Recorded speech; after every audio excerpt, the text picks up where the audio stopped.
Hello children, how are you all? Welcome back to our English class. Today children, we shall see a beautiful poem. The name of the poem is The Grass is Really Like Me by Kishwar Nahid. You know children, as soon as you hear the word grass, what are the things that comes to your mind? Green, you can sit on it, and it is a food for animals, isn't it? Now children, why don't you watch this video and then come back. The story of an oak tree and the grass. An oak tree stood tall and strong and close to some grass. It was a huge tree with a huge trunk and big strong branches.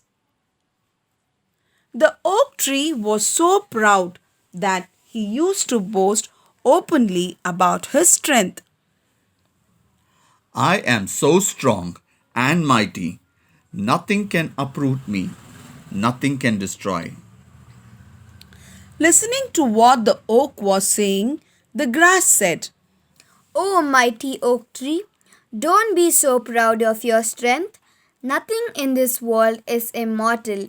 Being modest is the key. Listening to what the grass said, the oak tree laughed and said, Ha ha ha, you little feeble grass, what do you know about the strength and being the strongest in the jungle? Making fun of the grass, the oak tree stood there with pride when suddenly the wind started to blow. The grass bowed their heads as the wind started getting stronger. You are so weak. The slightest of winds make you bow your heads. How would you survive the strongest of storms? Ha ha ha. Soon the winds turned into a hurricane and the oak tree, standing straight, continued to laugh at the grass. O tree, you might be big and strong, but you need not worry about us. We will bow our heads in this powerful hurricane and survive it. If you continue standing straight, you will not be able to survive in these strong winds and break in no time. No, nothing can uproot me. I am the strongest and will continue to stand tall and never bow down no matter what.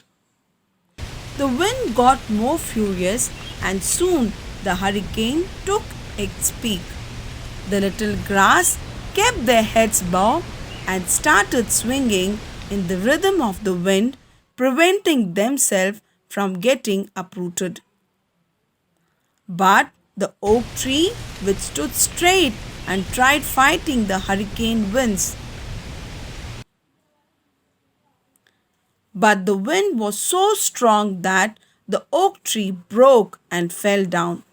In the end, it was the grass, not the oak, who survived. The oak tree represents those men who think are mighty and look down on women. The grass represents those women in the society who stand boldly in spite of any criticism and difficulties in life. Yes children, did you like the video? Yes, here also the poet is talking more on the grass. So in the video you saw children that how grass, though we feel it is very insignificant, it gives us a lesson that we should never succumb to our failures. We should always stand straight in any difficult moments, isn't it? So the same idea is conveyed with this poem, The Grass is Like Me, written by the poet Kishwar Nahid. Now let's learn more about this poet. Kishwar Nahid was born in Uttar Pradesh in 1940. She is one of the best known women poets of Pakistan. She has written a collection of traditional ghazals. She has also written for children and for daily newspaper junk. Her poetry has been translated into English and Spanish.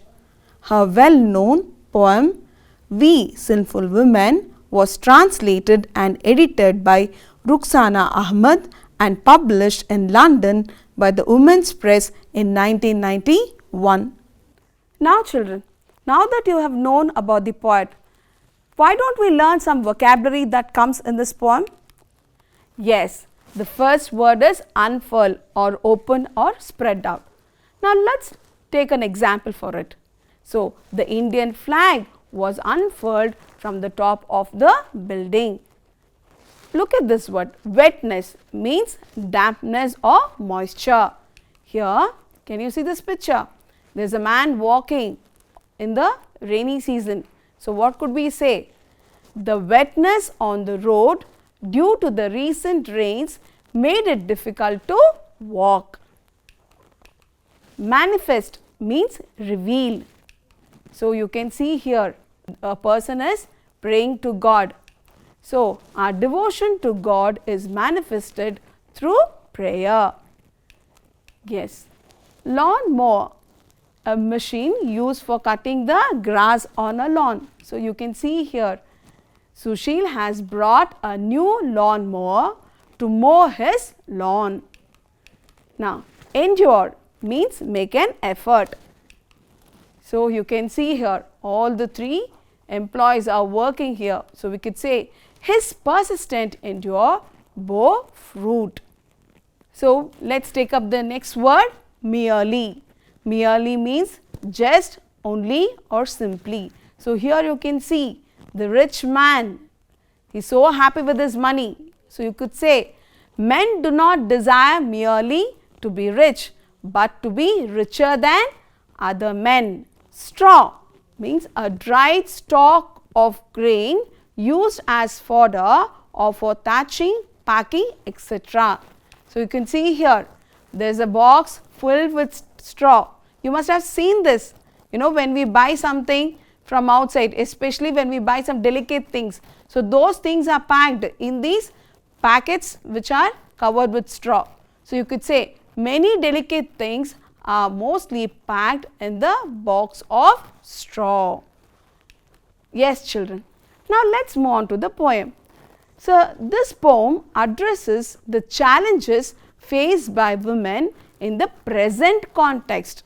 The poet finds similarity between her life and the life of a blade of grass.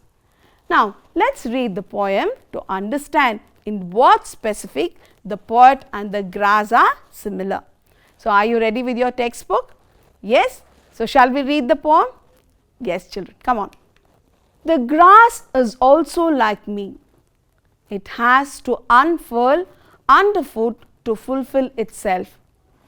But what does its wetness manifest? A scorching sense of shame or the heat of emotion. The grass is also like me. As soon as it can raise its head, the lawnmower, obsessed with flattening it into velvet, mows it down again. How you strive and endure to level woman down to, but neither the earth's nor woman's desire to manifest life dies. Take my advice, the idea of making a footpath was a good one. Those who cannot bear the scorching defeat of their courage are grafted onto the earth. That's how they make way for the mighty, but they are merely straw, not grass. The grass is really like me. Now children, let's analyze this poem. Now let's take the stanza 1. The grass is also like me. It has to unfurl underfoot to fulfill itself. But what does its wetness manifest? A scorching sense of shame or the heat of emotion. Now let me ask you a few questions, children. Who is the speaker of this poem? Yes, it is the poet Kishwar Nahid. So what is she comparing herself to? She is comparing herself to the grass. Why is the poet associating herself to the grass? The poet is associating herself with the grass because she feels that the condition of women and the grass are same. When she says me, she is referring to the entire women folk. So what does the phrase unfurl underfoot to fulfill itself mean? Yes, it means the grass opens out even if it is under the foot of someone to do justice to its existence. Likewise, women seek meaning in their lives even when they are trampled upon by the society. Now, a scorching sense of shame or the heat of emotion. So, what do these lines mean in the first stanza? So, here the poet's feeling of emotions are contrasting.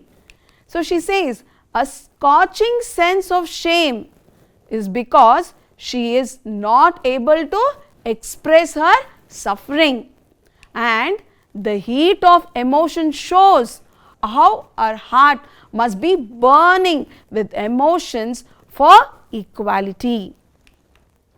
Now, let us move on to the second stanza, children. The grass is also like me.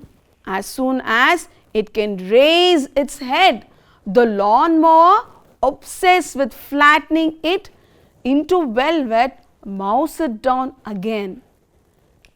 Here, what is the lawnmower obsessed with? Yes, the lawnmower is obsessed with flattening the grass into velvet. And as soon as it raises its head, the lawnmower mows it down. How is the lawnmower comparable with man? The lawnmower is comparable with man because as soon as a woman tries to be independent and tries to reveal herself through her opinions and thoughts, man puts her down. So, let us move on to the third stanza, children. How can you strive and endure to level women down to? But neither the earth's nor women's desire to manifest life dies. Take my advice. The idea of making a footpath was a good one. Here, how are the earth and the women similar? Yes, both the earth and the women have the strong desire to manifest itself. They represent the spirit of life, and nothing stops them from holding on to life against all odds. So, both earth and women are created to create something new. They are created to manifest life. Now, let us move on to the fourth stanza, children.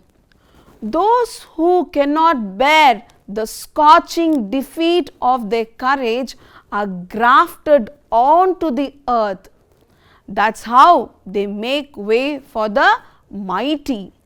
But they are merely straw, not grass.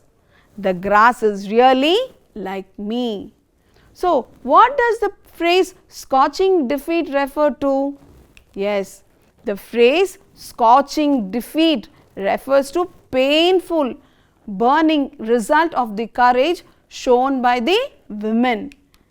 So, who are grafted to the earth? Those who cannot bear the defeat of their courage are grafted to the earth. So, those women who cannot bear the defeat, so they are thrown to the earth. So, what does the poet mean by the words grafted onto the earth? The poet means that the defeated are suppressed down as the grass is cut and thrown out. So, how is the ironical ideas used by the poet in the last stanza? Yes, the poet accepts the fact that there are a whole lot of women who are unable to withstand insult and succumb to shameful defeat. So, these women are meek and make way for men, by being grafted to the ground like straw. Similarly, it's ironic that the grass that seems to be the weakest aspect of nature is resilient and can come back to life again despite the repeated onslaught against it. The poet feels stronger women like her are like the grass which has the ability to come up in life. Now children, we have analyzed the poem, isn't it? Now what you have to do is, you have to choose the words from the bubble that describes the mood of the poet. So you can see the words given here. What is it? Tranquil, dejected, repulsive, reflective, contented, pensive, wistful and resentful. So here you have to choose which are the words that is describing the mood of the poet. Okay. Are you ready children? Yes. So the first word is resentful. Next is reflective. She is pensive. She is wistful. And she is also dejected. And you can see she is also repulsive. But she is not tranquil, which means peace. She does not have that peace. Or neither she is contented with her life. So why is she opting all these words? Or why should we choose these words to describe the mood of the poet? Come, let us see that. So we can say she is resentful because she is resentful towards the ill treatment of women in the society. And we can say she is reflective, pensive and wistful, means the poet is thoughtful of the fate of the women in the society. Next we can say she is also dejected because with the present scenario where women are pushed down and their opinions are unheard. And you can say she is also repulsive.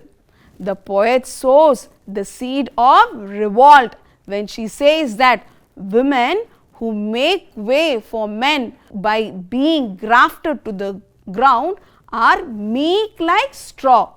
She urges women to come up in life like the grass. Now children, the poet has used some unusual words and phrases to evoke images in the reader's mind. Can you pick out such phrases from the poem children? Yes, can you recall those words? Yes, let me help you all.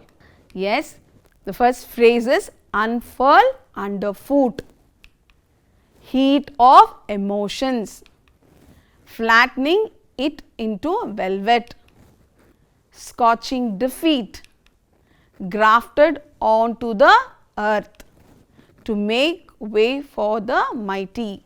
See, all these words bring out images as soon as we read these phrases, isn't it? Yes. Now children, match the phrases with the ideas given in the box. So let me give you the phrase. The first one is scorching sense of shame. Second one, heat of emotions. Third one, scorching defeat. Fourth one, raise its head. Fifth one, make way for the mighty. So now let me jumble the ideas and give it to you. So first one, outshine, shameful defeat, insult, embarrassed and try to progress. Now children, let us see if you have matched the phrases with the ideas. Yes? Can we see the answer children? Yes. The first one, scorching sense of shame. It means embarrassed. She feels insulted because she is not able to put forth her ideas to the society. Heat of emotions refers to the insult. Scorching defeat refers to the shameful defeat. Fourth one, raise its head refers to try to progress. And fifth one, make way for the mighty refers to being outshining. Now, there are some figure of speech used in this poem, children. Now, you need to identify the figure of speech used in the given lines.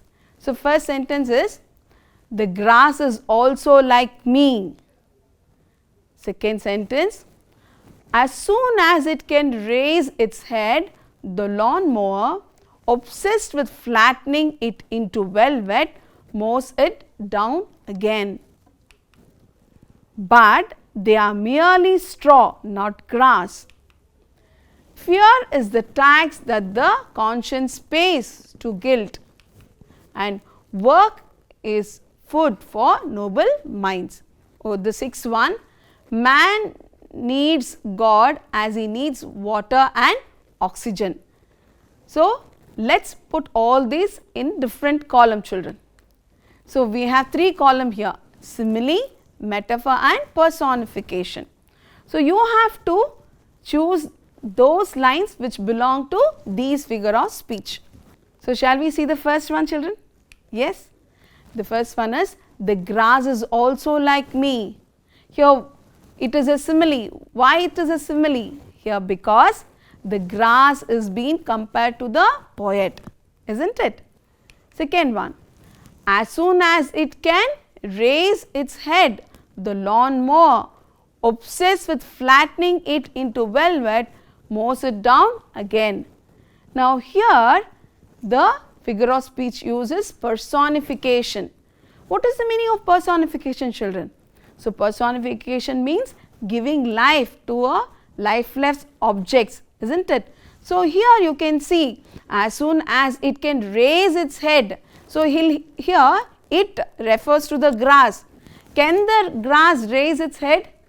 It is the quality of a man, isn't it? And so, it is a personification here. Let us move on to the third one. But they are merely straw, not grass. So, here it is a metaphor. Why it is a metaphor, children?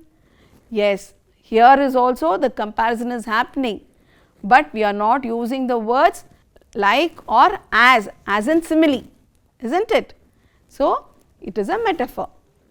Now, let us take the next sentence.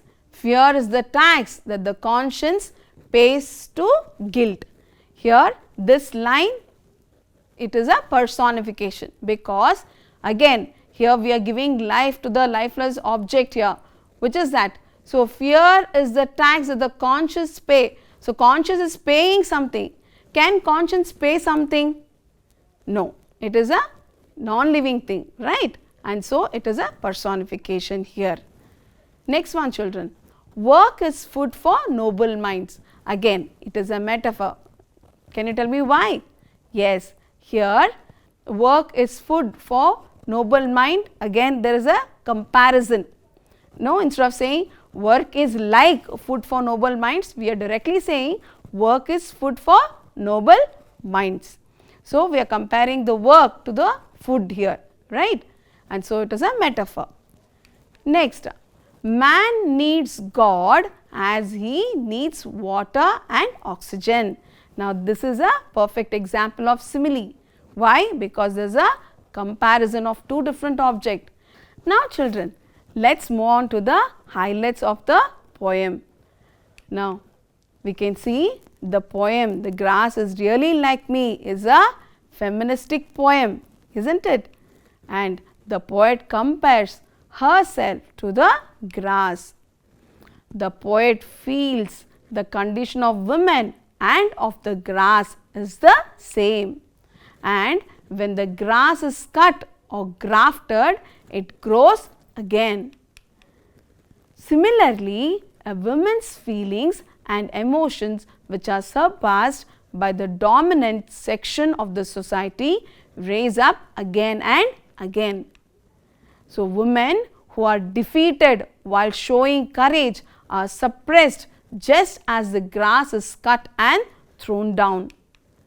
The poet says she does not want to be the straw which is cut and thrown on the ground, but like the grass which even after repeated grafting grows again or raises the head again. So, children, we have come to the end of our class. It was such a beautiful poem, isn't it? So children, you can see today's woman is leading a life which is catering to various domains, starting from family to profession to social arenas and a lot more, isn't it? She performs multiple roles while being in a single body. Now look at this picture, children. Can you see? She is a daughter, she is a mother, she is a wife, she is a friend, she is a professional, she is a mother-in-law, she becomes a daughter-in-law. So she plays various roles. You have seen that in your homes also, how your mummy, your sister played different role, isn't it? So you can say it is not the profession, not marriage, not motherhood, nor any other relationship, but the essence of being a woman that facilitates the transition of humanity from one level to other, makes the woman a special being. Yes, women are special, children. Though sometimes we fail to understand, we are created in a very special way by God. Where the ladies are respected, there the God resides. Isn't it, children? So remember this and always respect women. So why don't we see the today's assignment?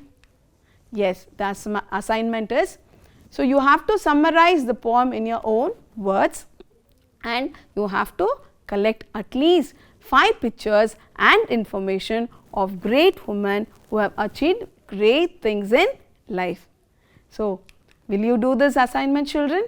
It was a very interesting class and I hope you follow the message that is given in this poem, that is to respect women. Thank you, children. Have a great time. Thank you.